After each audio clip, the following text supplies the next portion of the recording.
The over-the-shoulder sled drag is something that you can use to mimic a firefighting movement, such as pulling supply line or potentially pulling 2.5 or 1.75 inches off of the rig. This is also a great conditioning exercise that you can add in that it would be kind of in the category of slow movements. So not something that's going to wind you terribly, but when you do it for a duration of time, you're producing a lot of work and you can mix it in with 2 or 3 other high intensity exercises. The more you load this thing, the shorter the distance that you need to pull it to get an effect from it. So for example, I demonstrated it using a 45-pound plate. You're gonna need to go 200 down and 200 back, meters that is, or potentially 400 meters down and 400 meters back. The more you load it, let's say you put 110 pounds on there, maybe even like a bit more than that, you can keep it pretty short. Go 50 to 100 yards down and 50 to 100 yards back.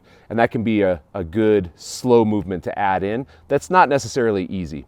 If you don't have a sled, which most people don't, honestly, especially garage gym owners, you can use a sandbag. And when you do that, you're gonna wanna use either like a 40, 60, or potentially even an 80-pound sandbag. But be aware, if you're not pulling it on turf or rubber, you might do damage to your sandbag. So make sure that A, you're okay with that, or B, you choose a surface that's not gonna do any damage. If you are gonna use a sandbag, you can use a strap, like a ring strap from a set of Rogue rings or something like that.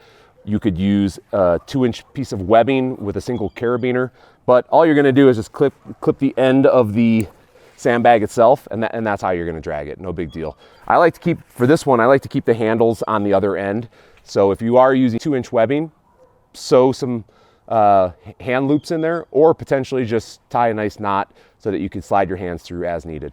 If you like this video, make sure you hit like and subscribe, especially if you want to see more firefighting related videos.